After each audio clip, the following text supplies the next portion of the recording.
Today Culinary with Miss Sally.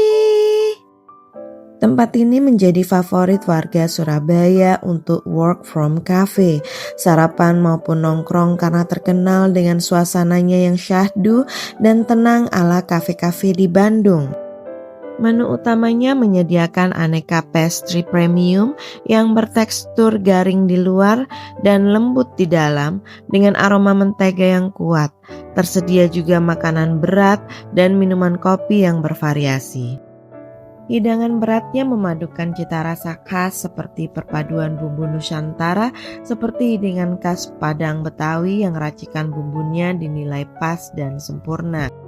Daging dan bahan yang digunakan memiliki kematangan yang pas dan bumbu yang meresap, dihidangkan bersama sajian pastry yang menjadi spesialisasi mereka.